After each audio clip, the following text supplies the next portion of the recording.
Yo, what's going on, man? Shout out to Legacy Productions. Shout out to C2C Indie Radio. This is Rolladeks, and I am back with another lecture for the Legacy College of Musical Knowledge. I'm sorry for the little wait. I just started this new job a few weeks ago, and so, things have been a little crazy, you know what I mean? It's been kind of draining my energy, but we back. We back with it. And we in there, you know what I'm saying? So if nobody was around for the last one, if y'all is new ones tuning in, my name is Rolladeks. I am a artist of Legacy. I am also the honorary DJ. You know what I'm saying? I'm also the music director too. So, I'm a man of many things,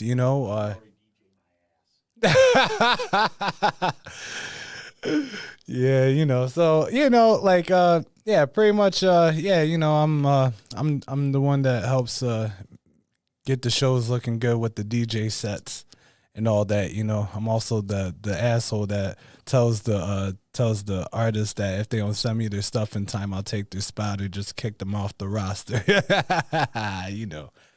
But anyways, so basically this is about music history. We're gonna pick back up with music history. I also have to remind myself where the camera is, and I gotta look at that and stare at y'all. But yeah, so music history. Last class, which seems like an eternity ago, and I apologize. Basically just talking about, the starts of hip hop, start about music and all that stuff. I wasn't talking about, like Mozart and Tchaikovsky and going too deep into text with that shit. I probably did bring up a little bit of Miles Davis, that bitch's brew album's fire. But yeah, just talked about, kind of the starts of hip hop, going from the 70s, the 80s, even touched into the 90s. Basically just talking about how things were, certain artists, kind of like how things were going on. The type of sound, how they created sound, a little background on that, touched on that. A little bit of the 2000s, so pretty much the 2000s. This is when I was like a teenager, I'll say this to start it off, man. Pharrell was killing that shit with the beats, with the production. He was producing for everybody. He still had the track masters, he had Swiss Beats, Dr. Dre, because, Eminem basically gave him that spark. And then, 50 Cent came in the game. I remember that Get Rich or Die Trying album. Both my mother and I each had a CD. I had the edited version. She had the unedited version. And me being the slick little kid I was, I ended up swapping those CDs. I put the edited version in her case.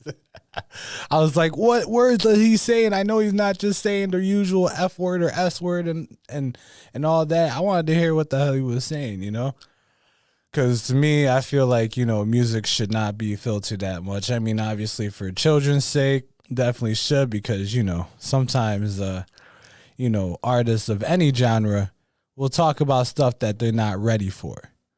But I was about, I was in middle school, man. I was like 13. I was already in my early teens. So I was like, when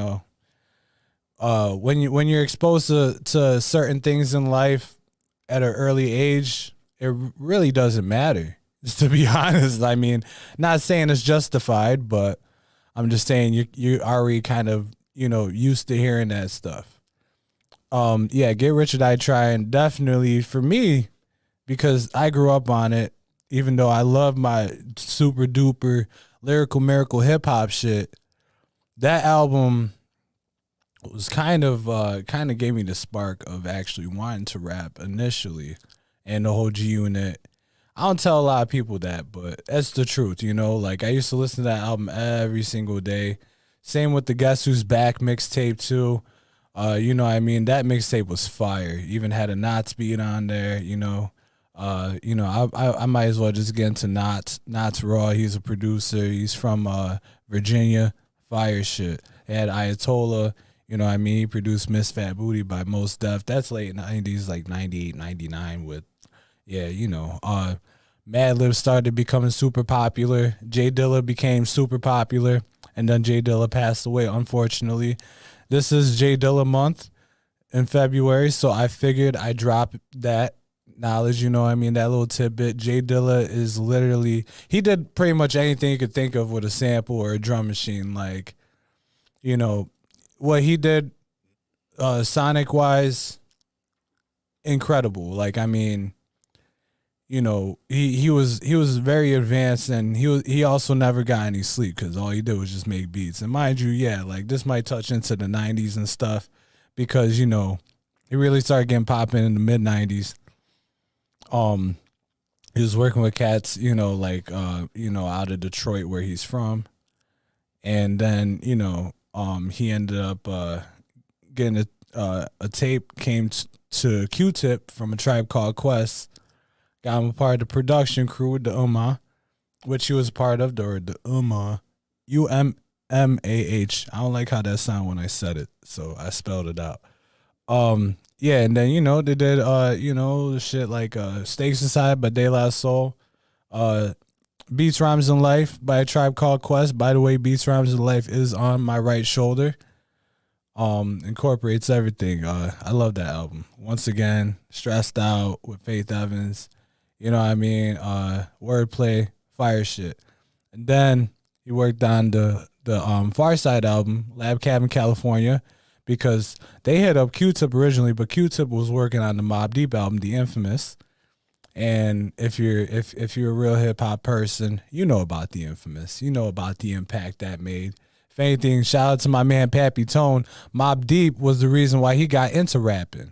So, you know, and Prodigy, man, my Scorpio brother, you know what I mean? Actually, our Scorpio brother. I'm not the only Scorpio in the room right now.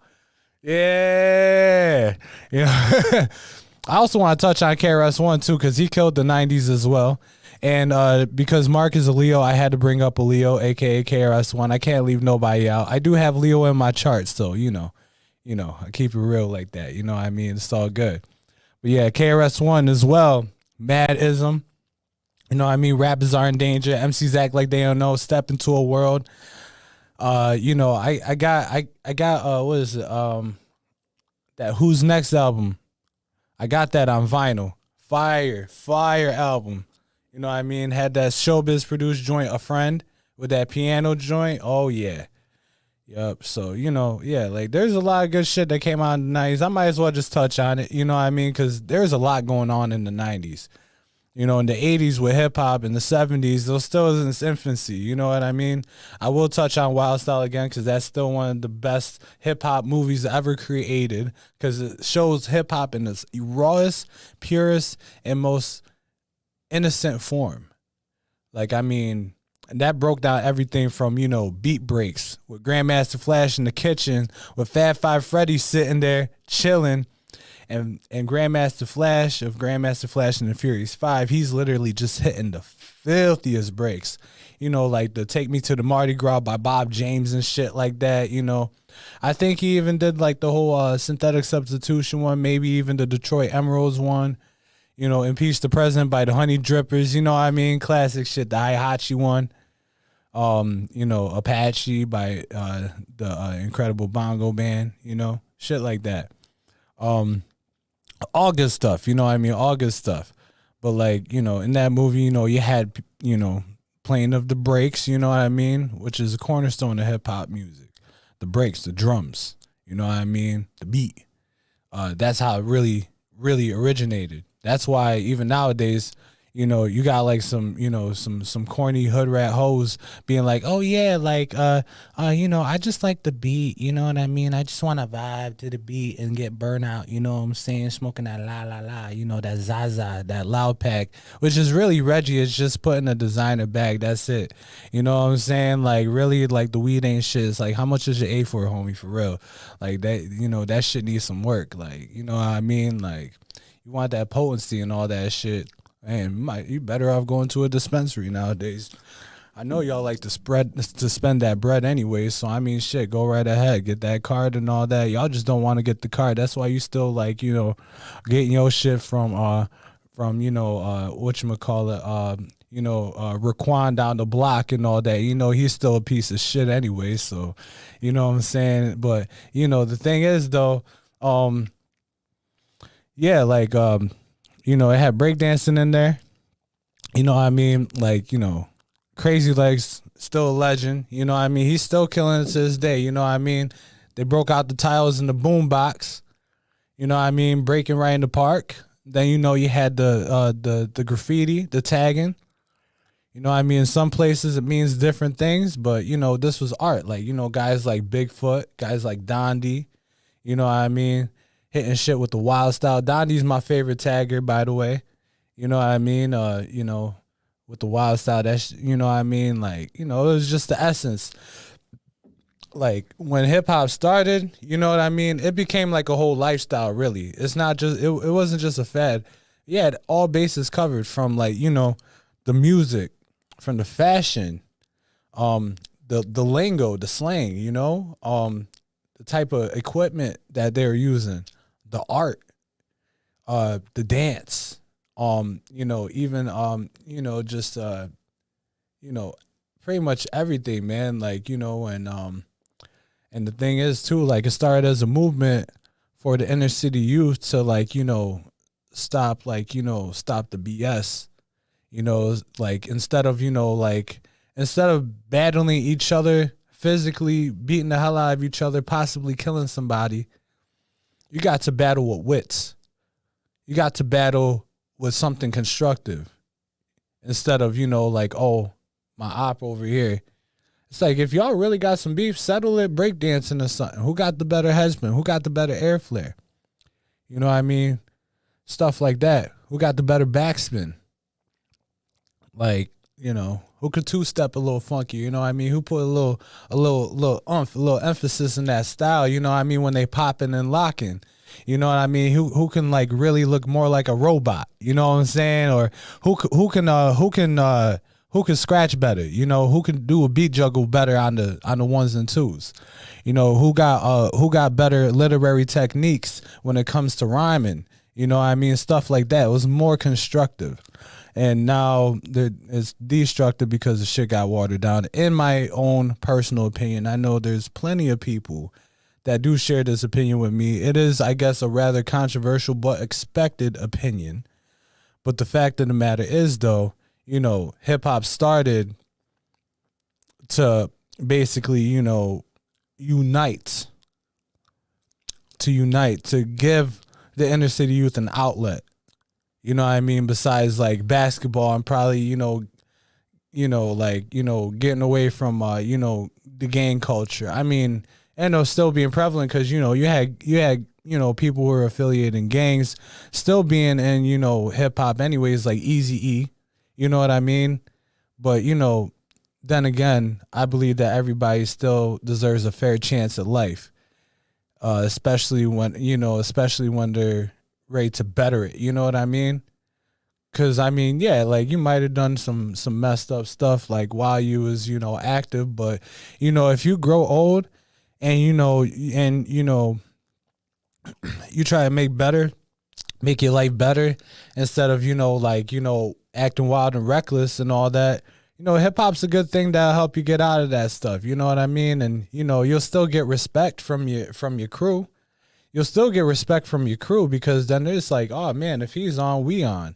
And also he's protected. You know what I'm saying? But, that's, thing is, like, it's positive. Hip-hop is positive. It's supposed to be about positivity, using your brain, using your noodle. You know what I'm saying? Like, that's, like, very underappreciated nowadays. I mean, shit, I even go into work and I'm like, damn, like, that was a really dumbass thing you just thought of me. I've only been here for 3 weeks, man. But, it's whatever. I mean, not all of them are like that. It was just, a couple of them. I can't really be like, oh, yeah, that whole place is fucked up. Like, it's not the truth. And that goes the same with hip-hop. Not everybody is all messed up, making messed up music and the same old BS, you know what I mean? Like, and I'm going to fast forward this because I'm going to go off on a tangent if I don't. So basically, nowadays, there ended up being like a shift. First, there's a shift back in like the mid '90s, like after like Illmatic and you know Midnight Marauders and all that came out. There's a shift where P Diddy came into the picture. At the time, he was Puffy, Puff Daddy. And that was when I so like this is how I see it, right? When people use like obvious samples in a song, I say that they P Diddy it because Mo Money Mo Problems, like everybody know that's the I'm coming out, like everybody knows about that, you know what I mean? Or like like Welcome to Miami by Will Smith, like everybody know that was the And the Beat Goes On, you know what I mean? Or stuff like that. Or I'll Be Missing You after Biggie died, they're using that Sting song, I'll Be Watching You, obvious samples, you know what I mean? So there is a shift, and also during that period, you can't even have a hip hop record that popped like that unless you had a chick singing R&B on the joint, like Miss Jones or Vinia Mojica, women like that. Total, they was on a whole bunch of songs too. Even like chick hip hop joints. I mean, Missy Elliott had it good because she also sang on the joints too. Mary J. Blige, you know what I mean? Peace to Mary J. Blige. I love her. I grew up on her. Great. I love Mary J. Blige. I also didn't know she was packing in the back. You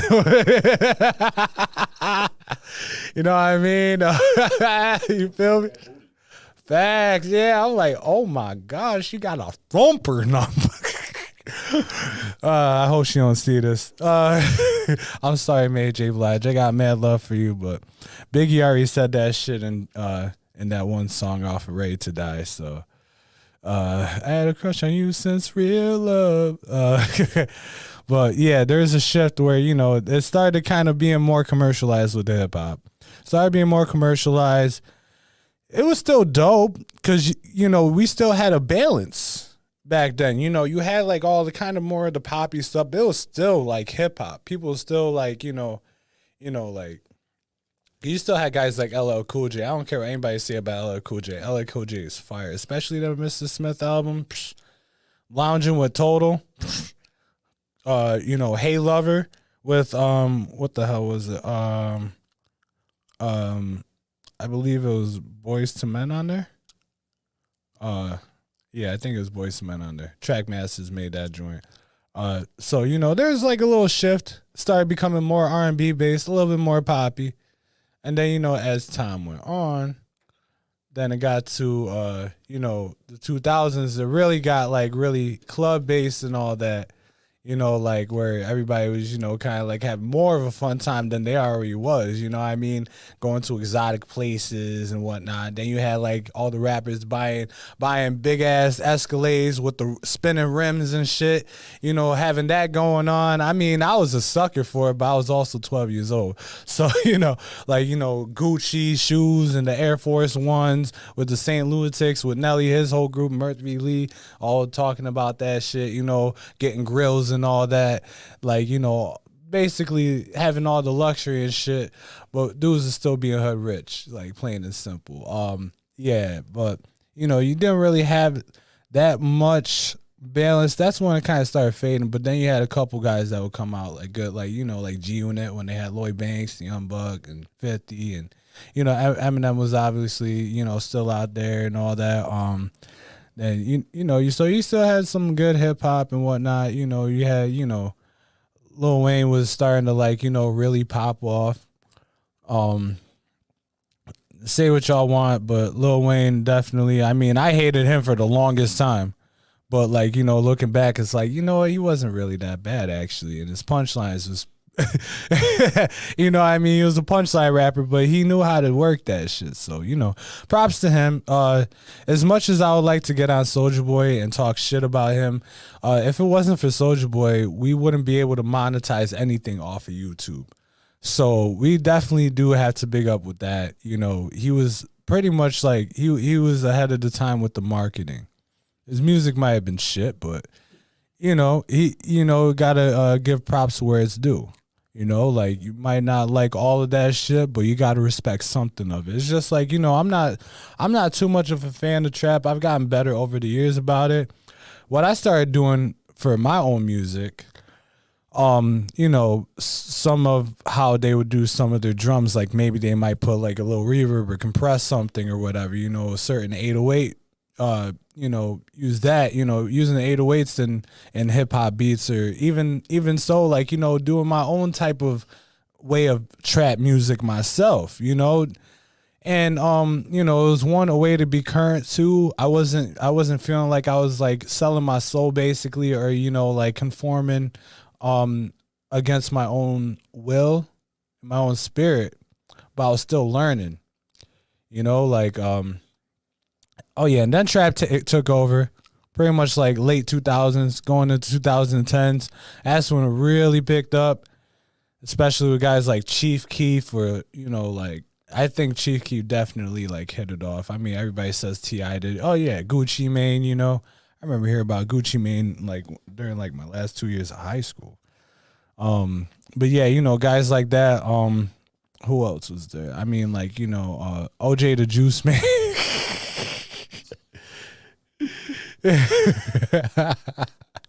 OJ the Juice Man. And the South started popping off, Rich Homie Quan, Future, all them guys. But then, you had guys like Kendrick coming through. You had J. Cole coming through. You had Wale. You had Currency. I was a huge Currency fan when he first came out too. Wiz Khalifa. You know what I mean? Like when he dropped Kush and Orange Juice. I feel like even though that was considered a mixtape because it was on Dat Piff and all that, I still feel like that's amongst his best work. Like Kush and Orange Juice, I love that project. So good. Mesmerize was a good joint. Visions was a great joint with the Cortex sample. I tried flipping that shit. Damn. But yeah, by the way, for all y'all sample nerds out there, if y'all listening, that Cortex record is rare as fuck. Definitely is. It's a French record from like the mid 70s. And it's got some fire on that shit. MF Doom's used that. Rest in peace to MF Doom. A lot of other cats have used it too. I made a beat or two out of a Cortex joint. But yeah, Visions used the Cortex sample. Klaus Layers used Cortex. Klaus Layers is a dope ass producer out of Berlin, Germany. I'm actually obsessed with his music. He's so good. Like he puts shit out now, and it should sound like it's like a lot of people think that 90s style boom bap traditional hip hop can't be advanced. He proves everybody wrong. Like he's definitely advanced the shit out of it. Him and Figa Brazlevic, who was also another producer out that way. He also skateboards too. But yeah, both of them. Like Klaus makes this shit sound like it's straight out of a fucking dungeon. Like it's crazy. Like a dark cavern with stalagmites from the ground and shit. You could find different types of rocks and shit. You know what I mean? It's real crazy. How he does it. But yeah, like, I feel like I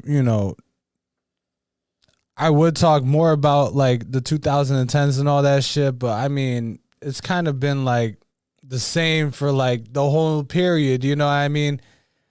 I mean, we've had some good stuff come out, I mean, now you got guys like, the Baby, Lil Baby, I Don't Want to Be a Baby. You know what I mean? What is it? Lil Durk, Lil Bibby. I do like Lil Bibby. I do like his shit. I'm not gonna front. Lil Nas X, you know what? He's got his place. You know what I mean? He does, because I feel like everybody in the music industry has to serve a purpose. He serves a purpose, you know what I mean? Personally, I don't listen to his music like that. I do think some of the stuff that he has made is catchy. But that's about it. I only really care about him on a music standpoint because, I'm not really gonna try to get too deep into his antics because, to be honest, I don't give a fuck about him.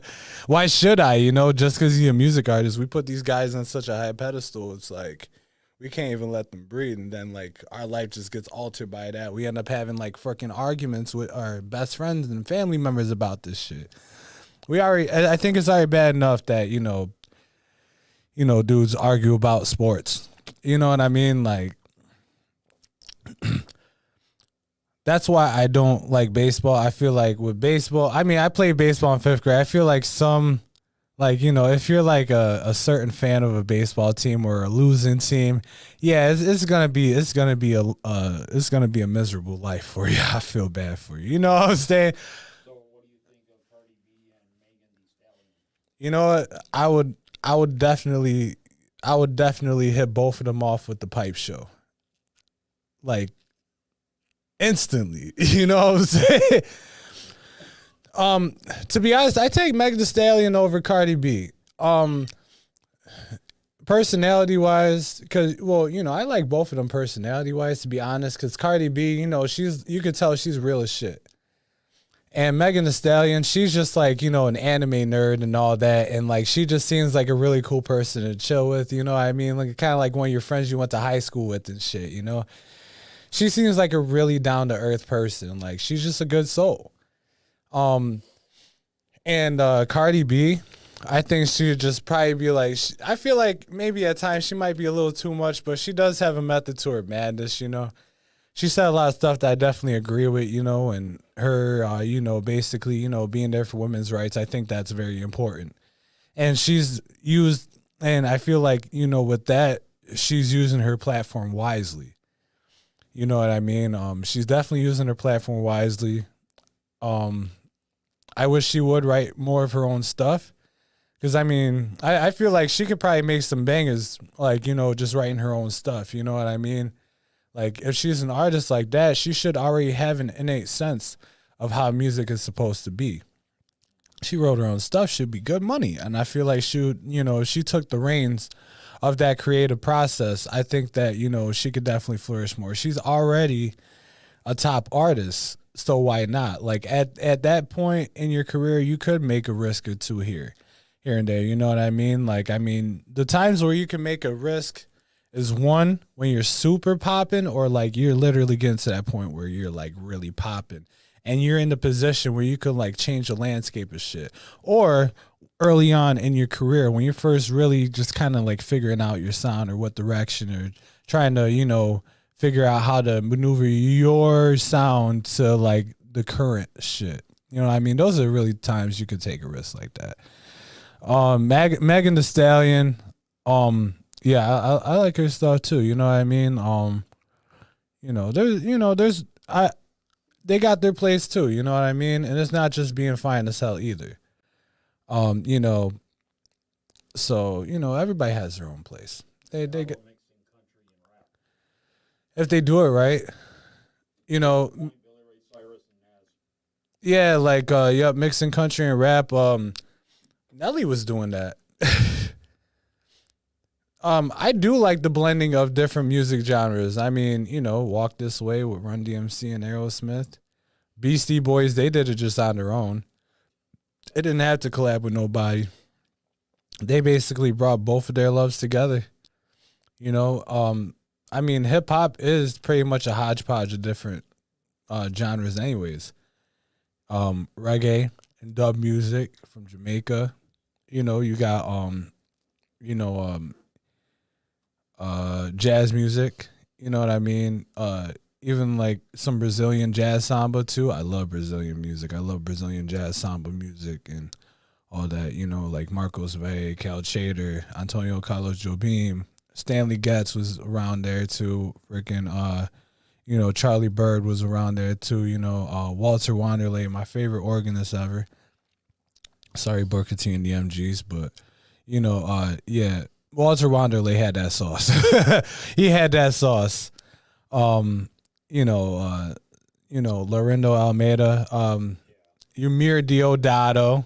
Ymir Deodato meant a lot to me musically. Anyways, yeah, so then, funk music, that them drum breaks, man. Like James Brown shit and JB's and, like they made them drums slap. You know what I mean? Like, you know, he kind of like well, James Brown pretty much helped innovate that looping pattern of music, where, you know, like you play the you know, the same rhythm for like 2 or 4 bars repeatedly. You know what I mean? And hip hop is based off of that. So James Brown definitely needs to be mentioned in the contingency of, like, you know, hip hop legends, because, you know, he had a major influence. And going back to Dilla, and since it's Dilla month, Jay Dilla was a huge fan of James Brown, and it shows in his music. You know what I mean? Because he let them drums hit, like, and that's the reason why I let my drums bang out. You know what I mean? Like, I want my drums to be heard. I want my shit to be heard. Like, you know what I mean? There's no better feeling as, like, you know, when you like you know, when you're hearing just a fire drum pattern coming out of a car with the closed windows. You know what I mean? Then you're like, okay. And you could, you know, that, I feel like that really makes a difference instead of doom, doom, doom, doom. Now I want to hear that boom, boom, boom,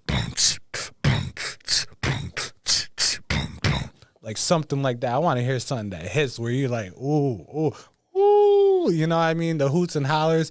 Motherfuckers got the stink face. The bucks who like, oh my God, this shit's fire. Like, holy fuck. Like, you know what I mean? That's that shit. You know what I mean? The shit that make you turn your head sideways like your dog. You know what I'm saying? Like, that's the shit I want. You know what I mean? That's the shit I like. I like that shit that got that hit, the ill bass line, you know what I mean? The ill drums, the ill melodies, and, you know, the fire lyrics and song concept or whatever. And, you know, my thing is that I like it when people actually, like, care about the music. You know what I mean? And, you know, I'm not saying that people nowadays don't care about their music. I'm just saying that, you know, I feel like people are so scared of not being seen as relevant when everybody who is like made such an impact on the culture of the music of hip hop and hip hop history didn't do anything to stay relevant except for make what they felt was right. They didn't have to follow a certain code. I mean, obviously under certain musical guidelines that, you know, we have set because of mathematics. But other than that, though, you know, they were more original. There's more originality, more authenticity. You know what I mean? Like there's more diversity, you know? Like, I mean, at least you got guys now like, you know, like Joyner Lucas. You got guys like, you know, everybody thinks he's a cornball. Logic, you got to put him in there too. He gave a little spark.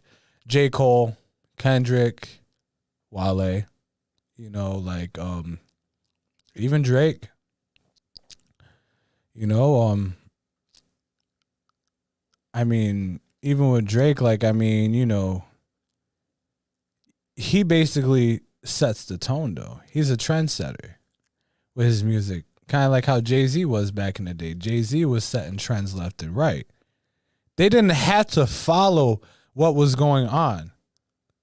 All they had to do was alter it and be themselves more so, you know? And for me, I feel like that's more impactful than, you know, just following the wave, try to like cut a check and shit. It's like, yeah, you might have one song that pops, but the rest of your album is fucking garbage. Like, you know, there's not that many artists nowadays, like in the mainstream, that care about their whole album being a cohesive body of work. Like, if anything, like, I know it gets people lit, but that should be a bore fest for me. I'm sorry. Like, I mean, like, literally, like, my body doesn't feel right with a lot of the shit. That's why I don't like it, because it doesn't make my internal spiritual energy, it doesn't fulfill it. It doesn't make it feel at a state of homeostasis. It doesn't. Like, it puts me off kilter a little bit. And, like, I mean, there's some cats that can do it right. Like, just check out all those Montreal cats. Them dudes nice. Oh, my God. I was listening to Planet Giza on the way here, actually. Like, all of this stuff. All of this stuff. I was listening to that shit. They do that shit right. They do that shit right. And they're also creative. They're out of the box. And, you know, they're just great. They know they can make anything. And with that being said, I want to ask Mark if there are anything popping up in the chat. We got any questions in the chat? Let's see what we got. Yo.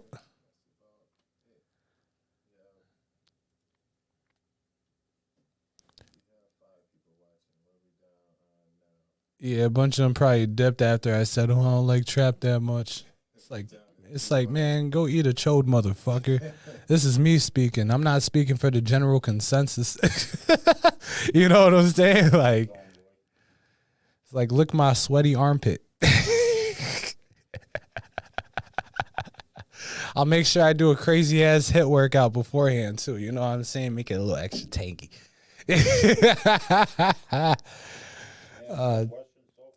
Yeah, I know. This shit literally went from educational to freaking happy hour at the comedy club, right? So talk a little about how you feel the independent artists are contributing now. All right, how the independent artists are contributing now. I feel like the independent scene is the biggest it's ever been. Because, you know, now like things are just getting exposed, you know what I mean? Now, like back in the 80s and 90s and all that, even 70s, I mean, like independent labels were like, oh my God, they like you had to have a brilliant plan to like have an independent label and for it to survive, because other than that, oh my God, you're literally hanging on a string. But with that being said, there's been a lot of independent labels that have, you know, literally fought through the rubble and the rubbish and went and weathered the storm and are still relevant today, like Duck Down Records. They had Boot Camp Click with, you know, Black Moon, Helter Skelter, OGC, Smith & Wesson, the Beat Miners. Then you had Stone's Throw Records, that had like, you know, that's got Mad Lib.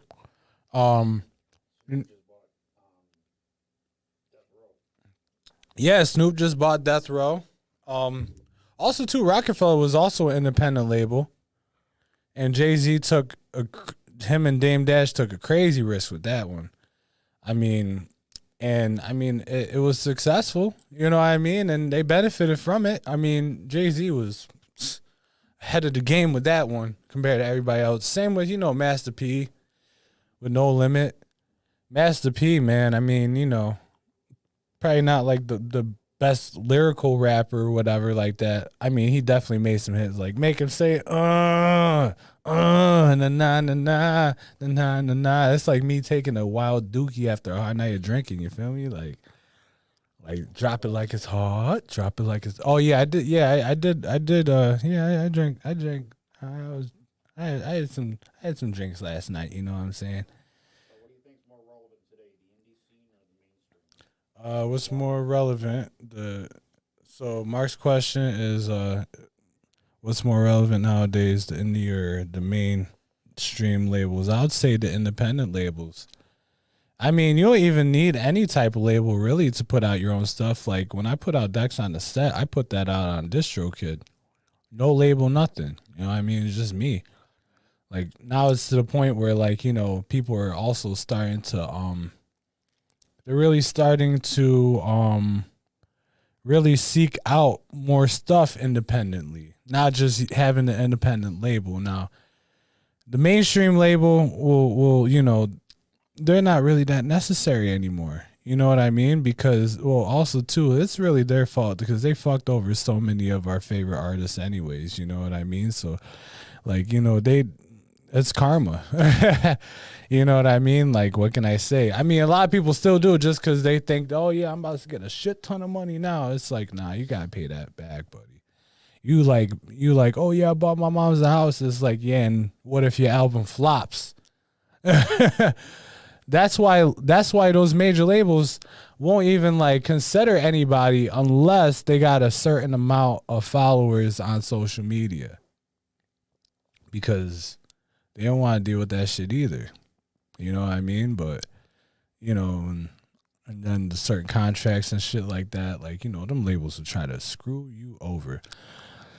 I mean, really, anybody in the music industry would try to screw you over because people that are fucking stupid. You know what I mean? To be like, oh, yeah. Like, you know what I mean? There's so many. I met a whole bunch of pieces of shit, too. Like, I mean, I'm at, like, a lower level. So what do you think is going to happen when you're at a higher level? You're going to deal with it even way more. And, you know, I mean, that's why people got security guards. That's why some rappers, you know, I'm not trying to snitch on nobody, but some rappers still have weapons on them when they go out and about. You know what I mean? And when they're driving around because people are stupid. They'd be like, oh, yeah, I'm going to shoot him because he got more than me. It's like, dude, that don't make no sense because if you shoot him, he's just dead. You know what I mean? Like, what? Like, you got his bank account information now? Like, really? Like, robbing dudes for, like, $20? You bugged out. You stupid. Low life ass, low quality thinking ass, low tier freaking. Oh, I am. Yeah, I'm letting it all out. And I don't even care. Try to kill me. I don't give a fuck. I'll probably kill myself before y'all do me. I'll pull a Hitler. You know what I'm saying? What's good? You know what I mean? Shit, I'll put my head in a meat blender. I don't give a fuck. What's up? Like, you know what I mean? But, you know, the thing is, yeah, like the independent scene definitely is popping. That's really what's comprising all most of the music nowadays. Everybody's starting their own little labels. Everybody's just putting that shit out all by themselves in general. They don't even need a label. All they need is just some money and a dream. You know what I mean? People can, like, you know, people make killing off of music now just like making shit in their bedroom. Where back in the day you had to go into like a big ass studio. Not saying that, you know, it's not good to still go to the studio. They're still necessary, you know what I mean? Especially if you don't know shit about mixing and probably aren't even trying to figure it out, or you can't figure it out. And don't want to take the college classes for it, you know what I'm saying? Like, but you know, I mean, especially with, like, you know, the mastering and shit and the mixing, that's very important. You got to go to somebody who's trusted. But yeah, like independent, you could do whatever you want. You have all the creative control in the world. Mainstream, they might try to alter that, you know? Also too, like independent, you keep all your masters with your music, all your publishing, all your copywriting, all that stuff. You know what I mean? Like, you have all your rights to your music. And nobody can hate you on that. As long as you got all the legal documentation, you're straight. You know, like, now back in the day, what we would do was the poor man's copyright. You know, you put all your joints on a CD, label that shit, you mail it, you put it in the mail, send it to yourself. And have it time stamped as well too. But yeah, that was the poor man's copyright there, the poor man's copyright. That was back in the day. Even did that with flash drives, you know. Exactly, yeah, definitely. You still want to, you know, like, because, you know, if somebody used your shit and it was bullshit and they still made a whole bunch of money out of it, which is a common thing nowadays because people are stupid. But the thing is, it's very good if you're going to sue their ass. And then all that, it definitely will stand up in court. I mean, it might be more on the secondary evidence more than primary evidence. But, you know, like, you can't just be like, oh, yeah, well, I got Fruity Loops because, you know, cyber crimes are crazy. You know what I mean? You could have just hacked the shit. But, yeah, like, indie is definitely the way to go. I've been preaching indie for the longest time. You know, Atmosphere did it with Rhyme Sayers. People Under the Stairs did it with Peace Lock 70. They're first on Ohm Records. You know, even Wiz Khalifa and Mac Miller, rest in peace, Rostrum Records, you know what I mean? You know, who else? You know, Nas even had Ill Will Records, you know what I mean? You know, Rockefeller Records, indie label. People don't even realize that, you know what I mean? Yeah, a lot of that stuff, you know, even Mellow Music Group, that's an indie label. Redefinition Records, that's an indie label. Trace Records was an indie label. That was with that's one of the People Under the Stairs and Shinkara from Giant Panda. From Giant Panda and Trace Records, like Uno Dos Tres. I can't even roll my tongues right now. What the fuck?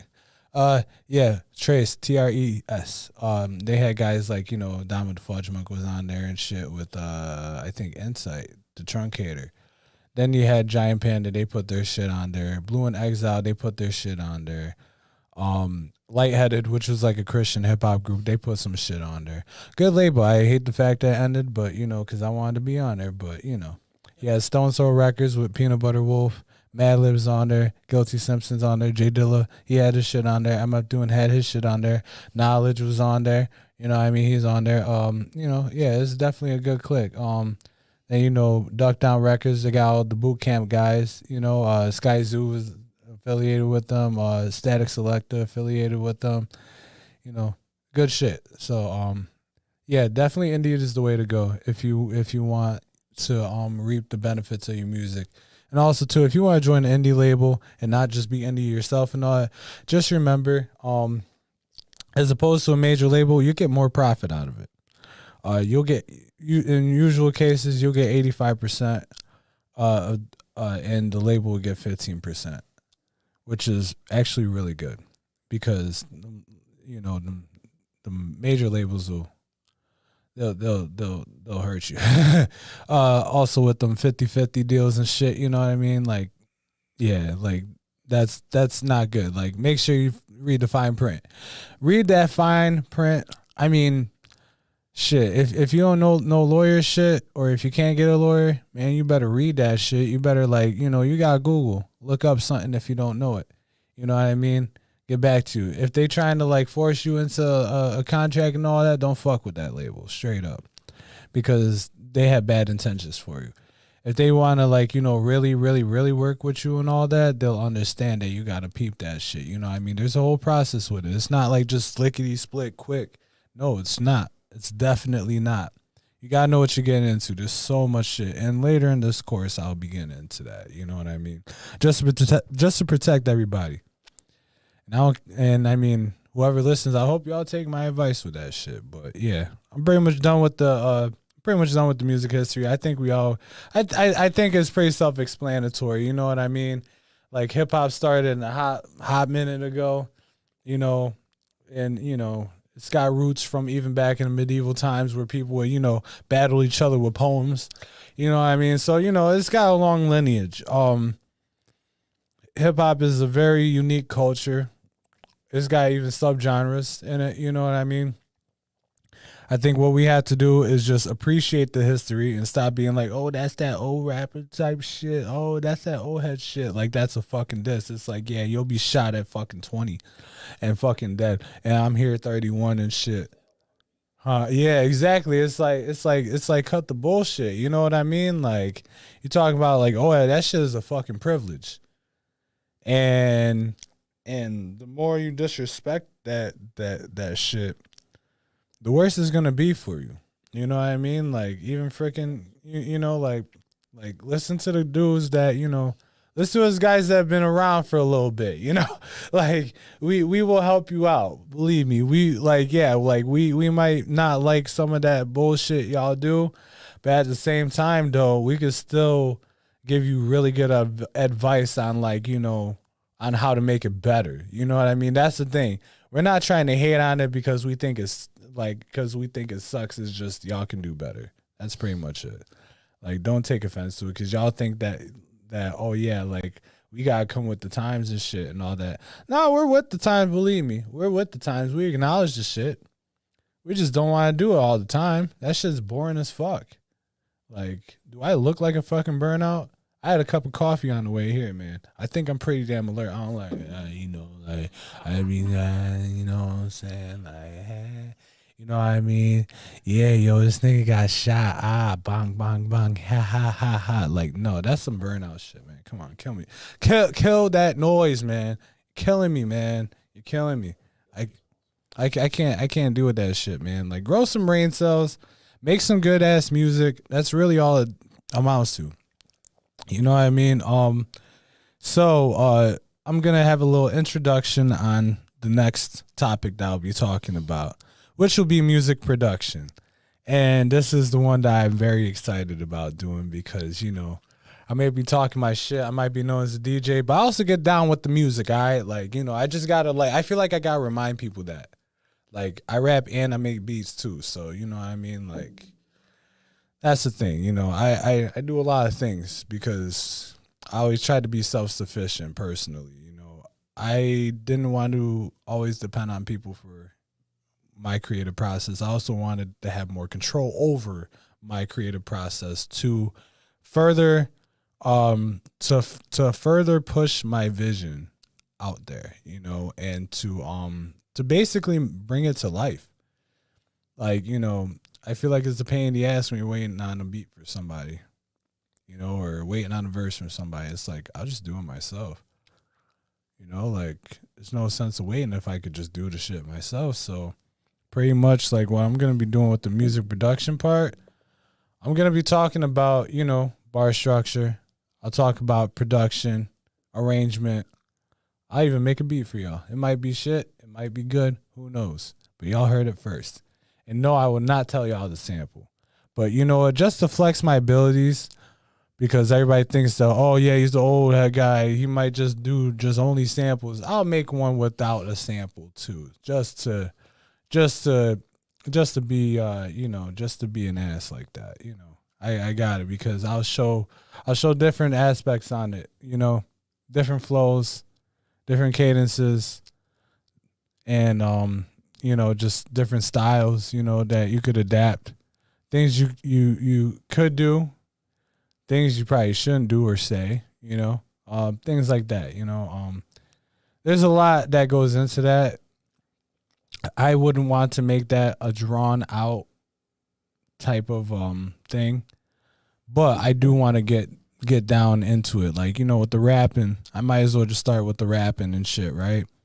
A typical verse in a rap song or hip hop song, 16 bars. People would probably be like talking about, you know, the hot 16, sweet 16, kind of like a birthday, you know, sweet 16, and you know, but yeah, Rakim was the one that basically started that. He started the whole, you know, 16 bar format. And ever since then, everybody's been on it. You know what I mean? And then, you know, one thing I do want to establish too, with the rapping part, it's more than just rapping on a beat. You also have spoken word, and you also have battle rap as well. Now there are battle rap leagues that do still do it over the beat, just like how Scribble Jam used to do it back in the day. But there's also, you know, the top tier ones where everything is a cappella, you know what I mean? That's like a whole different realm, a whole different aspect. With that, you know, it's a way different thing than, you know, something that's syncopated in rhythm.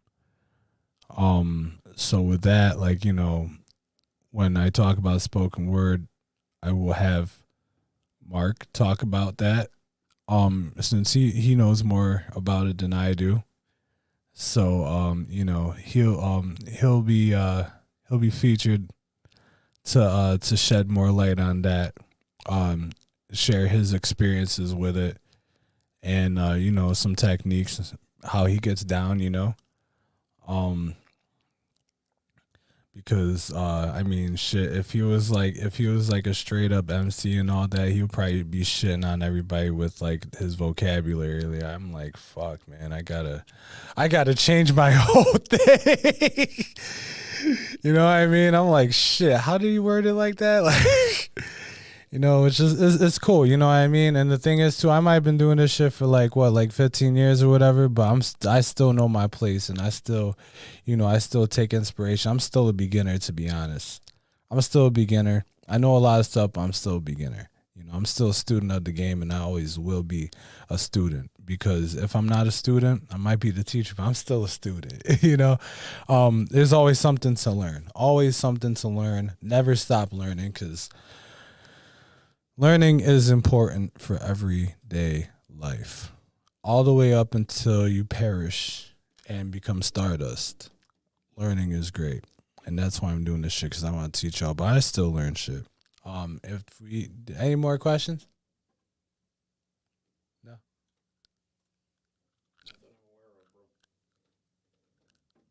Complex has one. So, how do you feel about censorship in music, not just hip hop? Change.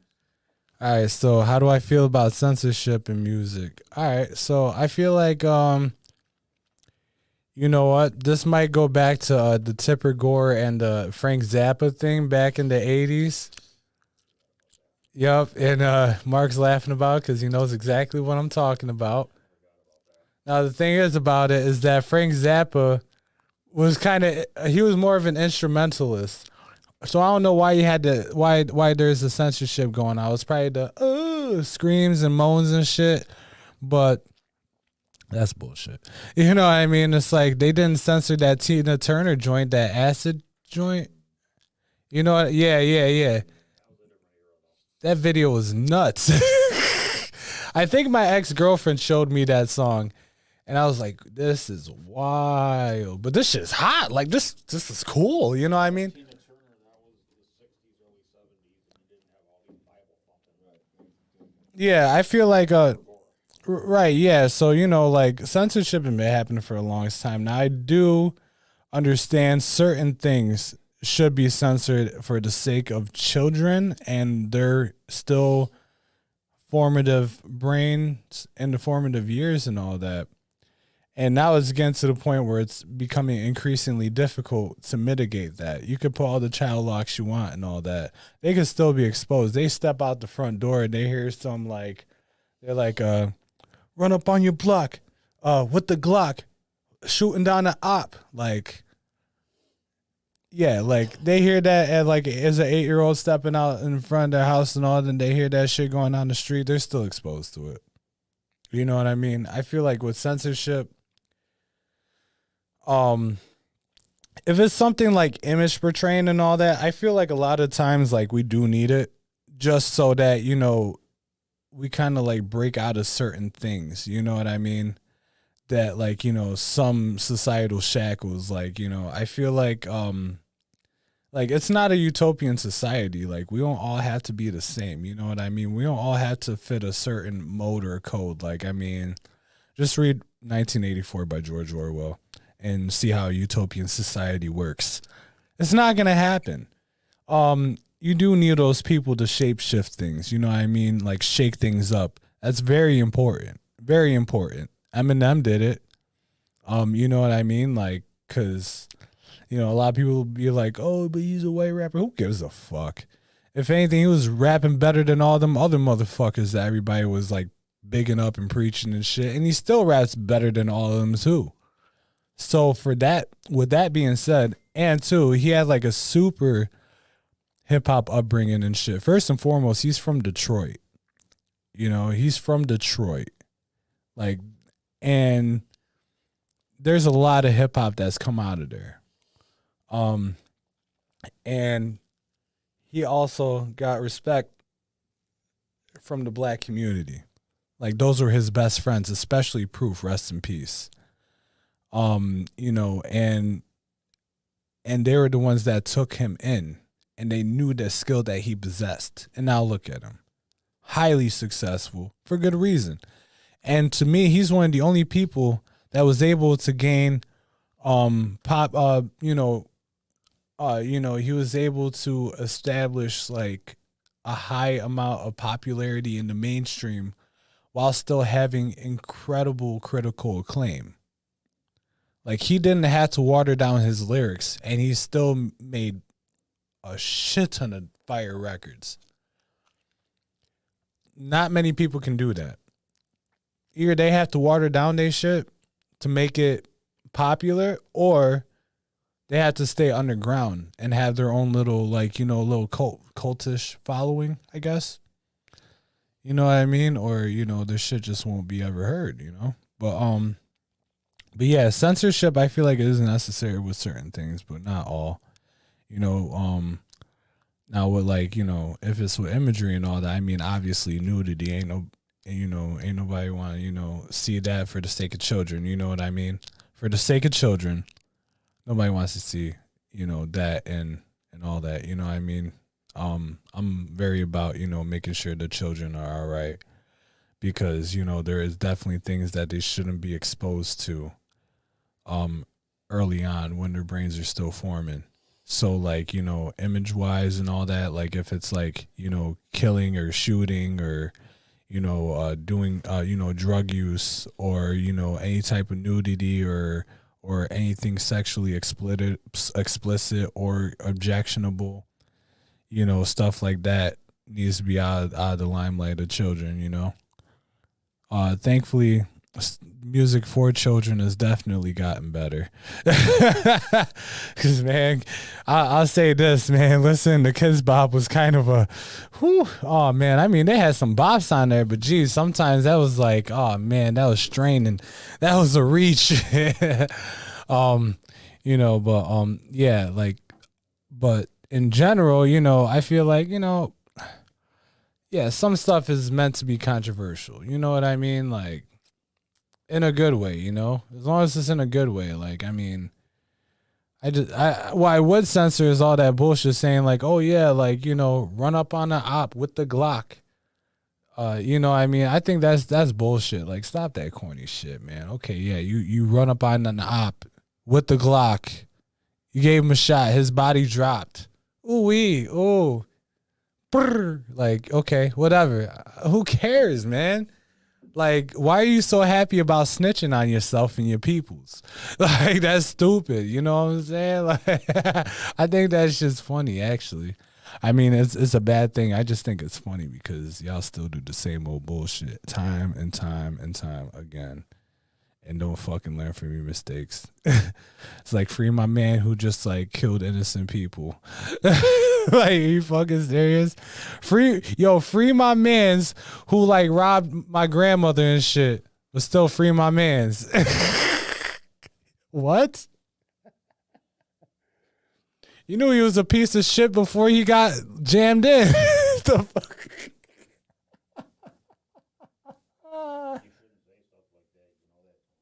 Huh? Shouldn't say stuff like that. Somebody's gonna get offended.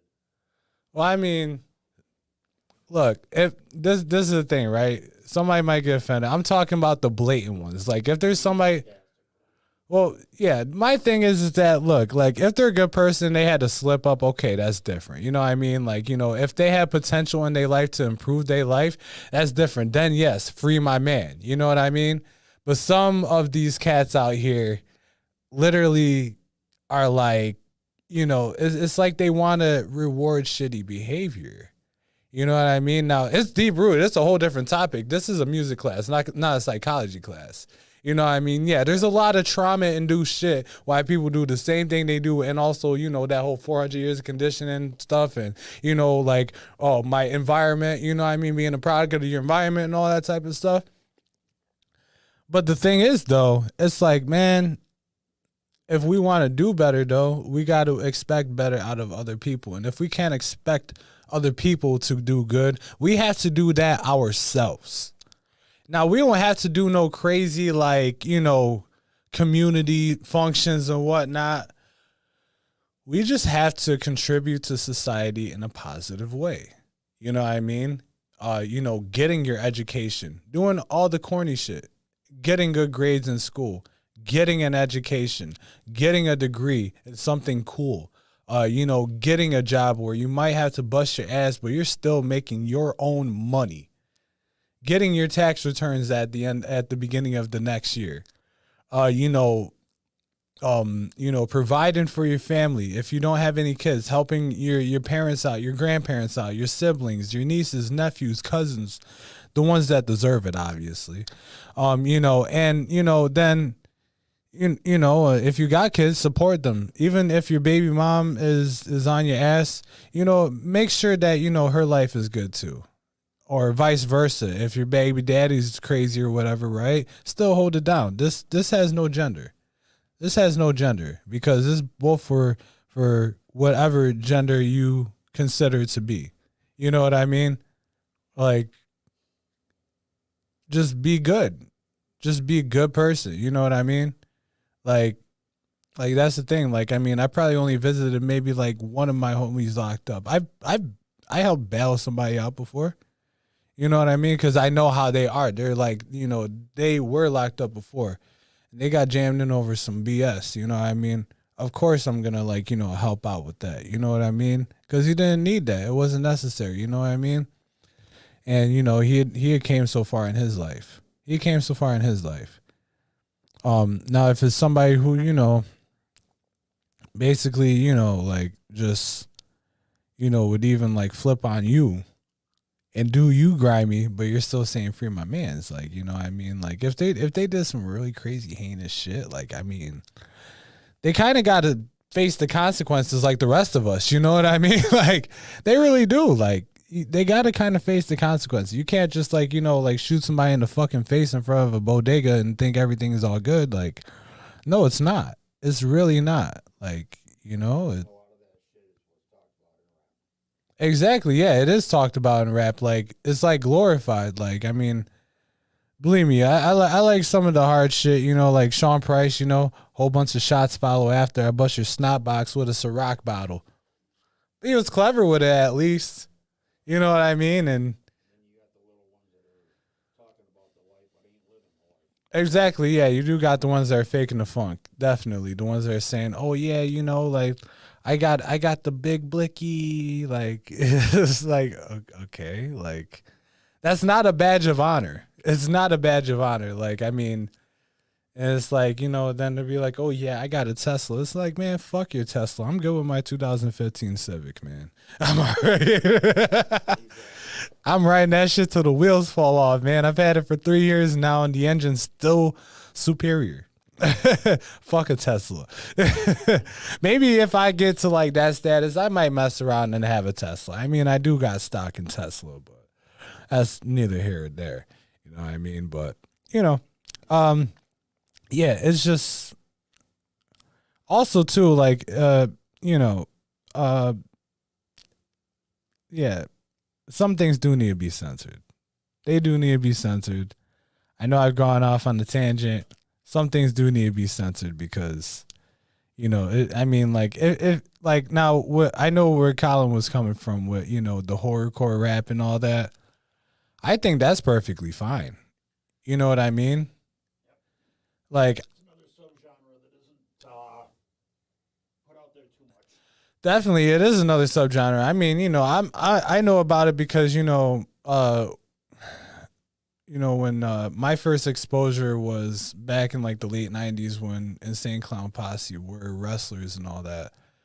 But obviously, there's more to it. You know what I mean? There's like literally a whole. It's a whole movement. It's a whole cult following. You know what I mean? Whoop whoop. and like that's the thing. Like, it's and like wrestling's a big part of it, especially like all the ultra violent wrestling. Like CZW and all the shit that I won't watch. AEW is that's another organization kind of, bringing that to life. They got like a good mix of like, clean wrestling and, all the crazy shit, like, putting spikes in the other dude's head and shit or whatever. Like, using the gusset plate to draw color out the dude or whatever. Like, like burning tables. I'm an ECW fan. So, I kind of like some of that shit, just not when they're, like literally killing each other. And it's like, I can't watch that shit at nighttime. You gotta get it early in the day. I have watched those old Japanese matches from like the early '90s, like Atsushi Onita or like Mr. Pogo and all that. Terry Funk and Mick Foley were in the mix with that too. Those death matches with the barbed wire explosives and shit.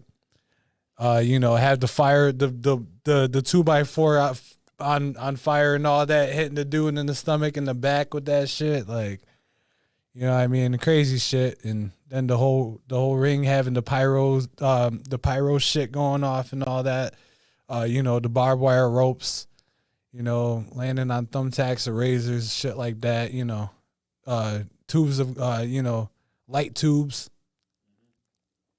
nutty stuff, cheese graters, like, pizza cutters. I'm like, damn. Right. I mean, well, I've seen a couple of rappers do elbow drops into the crowd. So freaking Migos with the Superman punch. He's like, up and away. Like, That's just,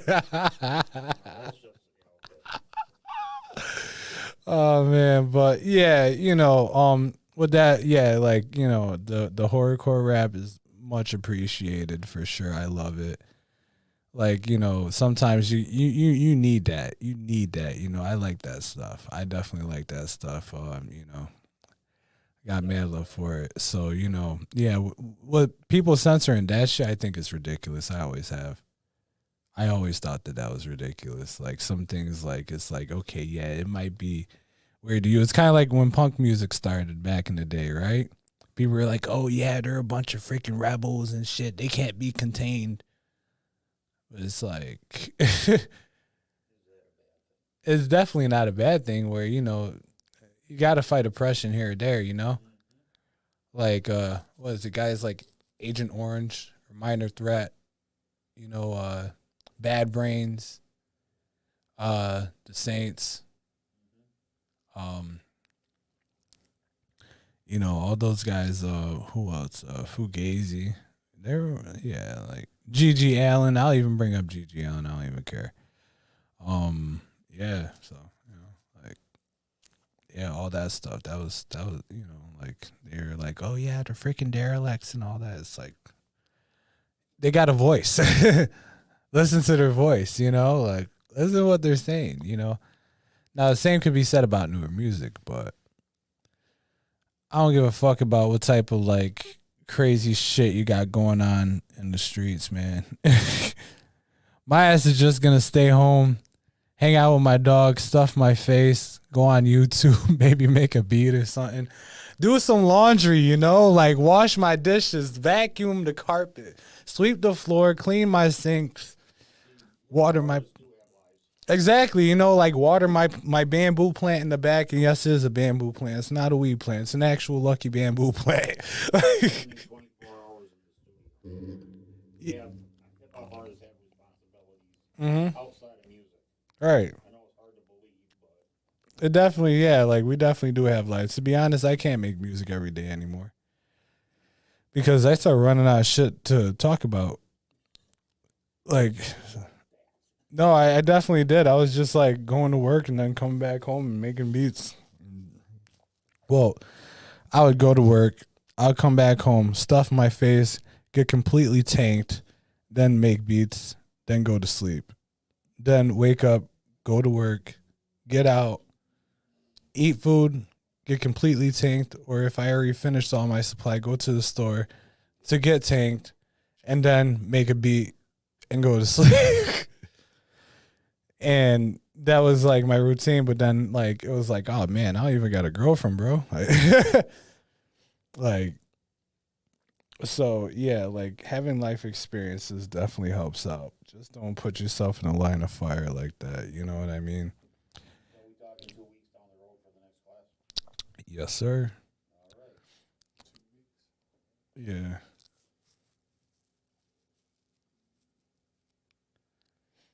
Some of y'all out there might want to pay attention to what we got coming up. You got a master here talking, so Yeah. Yeah, definitely. Yeah, we got some stuff coming up. We got we got the live stream happening this Saturday, March 5th. Tune into that. It's gonna be nice. I'll be on the ones and twos for that. You know how we do all day. Not next Sunday, but the Sunday after. We're gonna have another class. And I will bring in my laptop with the beats. I'll make a beat on the spot. I'll probably make 2 beats. One sampled, one not sampled. If anything, I would like for somebody to just like send in the song for me to sample, just as long as it's not no bullshit. I don't want nobody sending me, oh yeah, can you do like I Got 5 on it by Loonies? It's like no, because Meek Mill already did that, and now I can't listen to that song because you literally just jacked that whole shit. Sorry, Meek Mill. Not sorry. But yeah, like something that I can like flip. One time I tried to do a beat out of Baba O'Reilly. I think like my homie wanted me to sample something like make it really obvious. Me being the person I am, I'm not gonna do that. I took like a whole different part, right? I showed them that they didn't like it, but then like after that, I was like, "Am I bugging or is he bugging?" So I know. You got that one that I sent you from the 1950s guitar artist. Mm-hmm. Yep. The one from Dwayne Eddy. Yeah. What was the one that It was Peter Gunstein. Didn't you send me something recently that I like end up sampling that I end up making a beat out of? I'm not sure. Oh shit! I made a beat recently and like, oh man, I forgot who it was. It was like an '80s song, I think. I may have. Yeah, that one I gotta.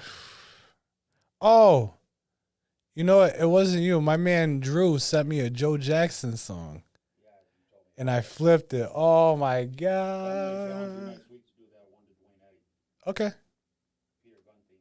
all right, I do it, and then you know yeah. So how would you want to do it with like showing how I get down, like showing my the view of the laptop. How do we do that? Yeah, how do we do that? Like, if I'm bringing my laptop, right, and get it to where like they see what I'm doing, so it doesn't. So I You want to show what's on your laptop? yeah, I want to show them like how I'm making the beat. I can either put another camera there, or you can.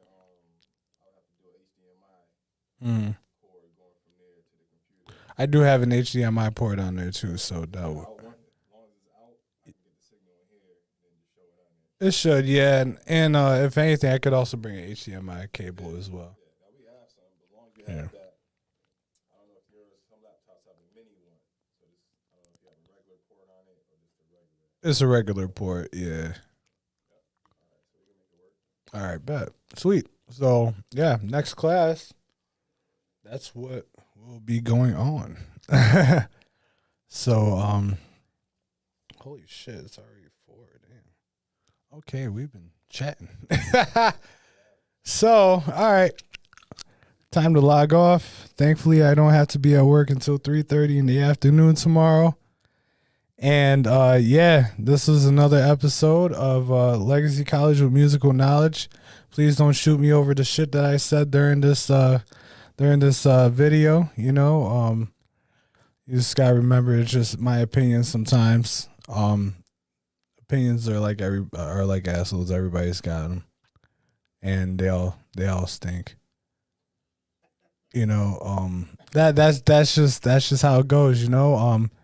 But I am here to shed light and shed knowledge, because this is the Legacy College of Musical Knowledge. Shout out to Legacy Productions. Shout out to C2C Indie Radio. And shout out to my 2015 Honda Civic for making this shit work. So, there you go. And, like also too, the headquarters where we at, we're also making that work. Or else we would be freezing our asses off doing this shit. Getting short circuits in the wires, and it would suck. So, Want to wear board shorts on a day like this? nah, it's already bad enough that I like go outside during work sometimes to go from building to building, just a sweater. You know what I mean? Like, hoo-wee. Yep, I'm like, like, but it's all good. It's all good. So yeah, that's pretty much it for the show. Anybody got any extra questions? I will answer them extremely quickly. I don't think.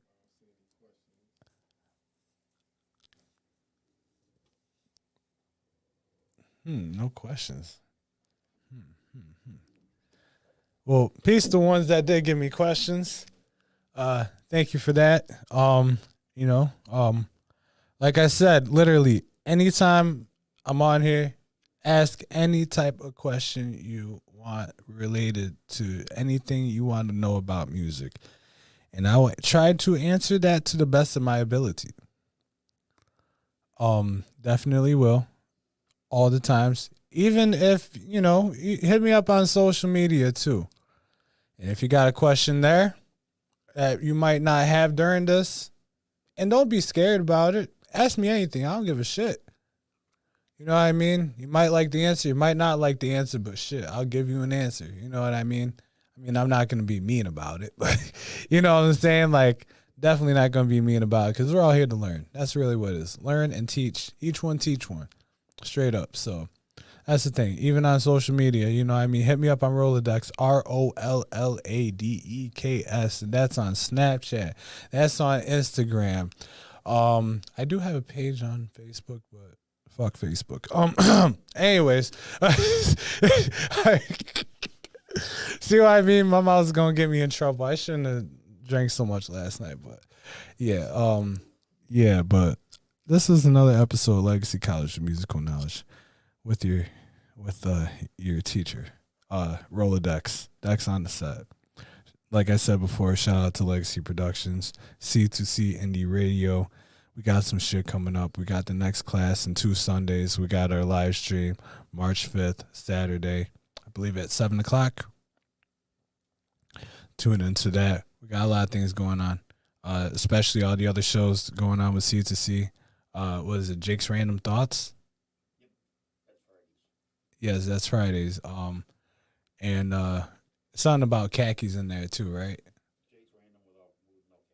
Yeah, Jake's Random with no khakis. I like khakis though. Right, yeah. I like khakis because it makes me feel more professional. Also, too, I don't know. Us skaters like wearing khakis as well, too. You know what I mean? Like them Dickies khakis and shit. Oh, yeah. Yep. Oh, yeah. Them chinos. From Chino Hills, California. I'm from New York. Yes, tune in Friday. Actually, tune in every time they got something going on, man. You might as well just, like, you know, drink a whole shit ton of Red Bull and get your heart all fucked up and your sleep schedule all jacked up and all that just to watch every single thing they have to offer 24/7 around the clock, baby. Ruin your life. You know, watch everything. Legacy stuff is not 24/7, but tune into anything we got going on. It's still, you know, it's right. It's like a family affair over here, man. Like, you know, it's like a family affair over here. We all tune in. We all become one. We're like Voltron with it. So we're like Voltron with it. And also too, just to show y'all that I'm about that academic action, you know. I just finished school. I just graduated back in December. It was my second time in college. And yeah, I didn't mess up this time. I actually I got this sweater for free from the chapter because I had a near perfect attendance for both the Honor Society meetings, and I also did volunteer work. You know, I did the blood drive twice. I was ringing people in a computer, you know, and also to the Honor Society project, the Honors in Action project, and I tried to help as much as I was able to, and so, you know, because of all that, got head off with a free sweater, you know, keep me warm in these cold nights. Of course, yeah, 3.5 GPA, man, you know, in cybersecurity too. Oh boy, yeah, watch out, I might hack your shit. No, I'm kidding. Definitely not. No.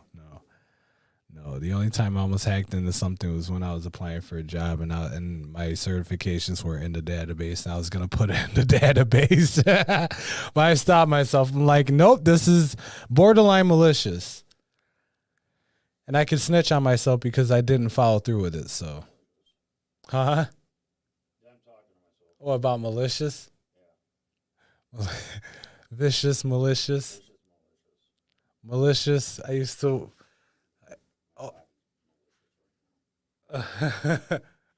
Yeah, so is my stomach. I'm ready to ready to eat like a whole freaking pizza. Just fold that whole large pizza and just manja. So yeah, we're lagging off. Have a good day, guys.